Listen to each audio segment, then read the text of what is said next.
വെറും രാഷ്ട്രീയ പ്രസ്താവനകളല്ല, കൃത്യമായ ആസൂത്രണത്തോടെയുള്ള കടുത്ത നടപടികളിലേക്ക് പശ്ചിമ ബംഗാളിലെ സുവേന്ദു അധികാരി സർക്കാർ കടക്കുമ്പോൾ അതിർത്തികളിൽ ദൃശ്യമാകുന്നത് അഭൂതപൂർവമായിട്ടുള്ള കാഴ്ചകൾ.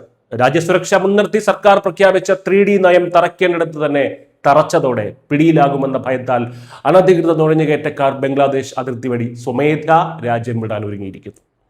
പശ്ചിമ ബംഗാൾ സർക്കാർ പ്രഖ്യാപിച്ച ഡിറ്റക്ട്, ഡിലീറ്റ് ആൻഡ് ഡിപ്പോർട്ട് അഥവാ കണ്ടെത്തുക, ഒഴിവാക്കുക, നാടുകടത്തുക എന്ന 3D നയം താഴെത്തട്ടിൽ വൻ ചലനമാണ് സൃഷ്ടിക്കുന്നത്.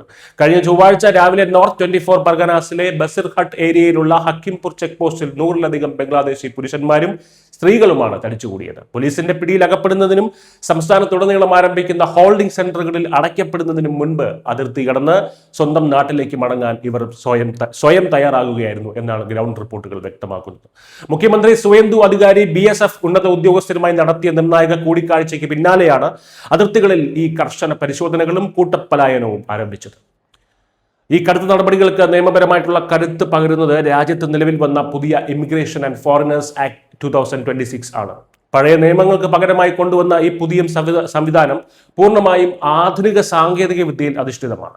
ഇതനുസരിച്ച് ഹെഡ് കോൺസ്റ്റബിൾ റാങ്കിന് മുകളിലുള്ള ഏത് പോലീസ് ഉദ്യോഗസ്ഥനും വാറന്റ് ഇല്ലാതെ തന്നെ സംശയാസ്പദമായ നുഴഞ്ഞുകയറ്റക്കാരെ അറസ്റ്റ് ചെയ്യാൻ പൂർണ്ണ അധികാരമുണ്ട്. ഇങ്ങനെ കസ്റ്റഡിയിൽ എടുക്കുന്ന ആളുകളെ പാർപ്പിക്കാൻ ജില്ലാതലങ്ങളിൽ അത്യാധുനിക ഹോൾഡിംഗ് സെന്ററുകൾ അതിവേഗം ഒരുങ്ങുകയാണ്. ഇതിൽ ആദ്യത്തേത് മാൾഡയിലെ ഇംഗ്ലീഷ് ബസാർ നഗരത്തിലുള്ള ചന്ദൻ പാർക്കിൽ പ്രവർത്തനക്ഷമമായി കഴിഞ്ഞു.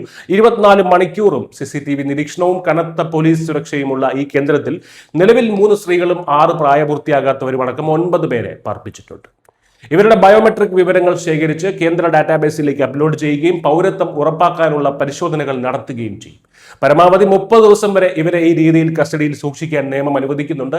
ഈ നടപടിക്ക് പിന്നിൽ വ്യക്തമായിട്ടുള്ള കൃത്യതയുണ്ടെന്ന് ഭരണകൂടം അടിവരയിടുന്നു. പൗരത്വ ഭേദഗതി നിയമത്തിന്റെ CAA പരിധിയിൽ വരാത്ത രാജ്യത്തേക്ക് നിയമവിരുദ്ധമായി അതിക്രമിച്ചു കയറിയവരെ മാത്രമാണ് ഇവിടെ ലക്ഷ്യമിടുന്നത്. 2024 ഡിസംബർ 31 മുൻപ് ബംഗ്ലാദേശ്, പാകിസ്ഥാൻ, അഫ്ഗാനിസ്ഥാൻ എന്നീ രാജ്യങ്ങളിൽ നിന്ന് പീഡനം ഭയന്ന് ഇന്ത്യയിലെത്തിയ ഹിന്ദു, സിഖ്, ജൈന, ബുദ്ധ, പാഴ്സി, ക്രിസ്ത്യൻ സമുദായങ്ങളിലെ യഥാർത്ഥ അഭയാർത്ഥികൾക്ക് CAA പ്രകാരം പൂർണ്ണ സുരക്ഷ ഉണ്ടാകുമെന്ന് സർക്കാർ ഉറപ്പ് നൽകുന്നുണ്ട്. എന്നാൽ ഈ മാനദണ്ഡങ്ങൾക്ക് പുറത്തുള്ളവർ കർശനമായ നടപടി നേരിടേണ്ടി വരും. ബംഗാൾ റോഹിംഗ്യകളുടെയും വിഘടനവാദികളുടെയും താവളമായി മാറുന്നത് തടയാൻ ഇത്തരം കർശന നിലപാടുകൾ അത്യന്താപേക്ഷിതമാണെന്ന് north മാൽഡയിലെ BJP MP Khagen Murmu പ്രതികരിച്ചു.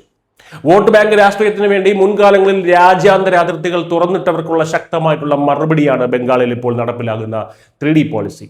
പ്രഖ്യാപനങ്ങൾക്കപ്പുറം ശക്തമായിട്ടുള്ള നിയമനിർമ്മാണത്തിലൂടെയും കൃത്യമായ പോലീസ് BSF ഏകോപനത്തിലൂടെയും രാജ്യത്തിന്റെ അതിർത്തികളും ആഭ്യന്തര സുരക്ഷയും കാത്തുസൂക്ഷിക്കാൻ സുവേന്ദു അധികാരി സർക്കാർ പ്രതിജ്ഞാബദ്ധമാണെന്ന് അടിവരയിടുന്നതാണ് അതിർത്തിയിലെ ഈ ദൃശ്യങ്ങൾ. നുഴഞ്ഞുകയറ്റക്കാർ സ്വയം അതിർത്തിക്ക് പുറത്തേക്ക് പോകുന്ന ഈ കാഴ്ച നിയമവാഴ്ചയുടെ വലിയൊരു വിജയമായി തന്നെ കണക്കാക്കാം. News desk.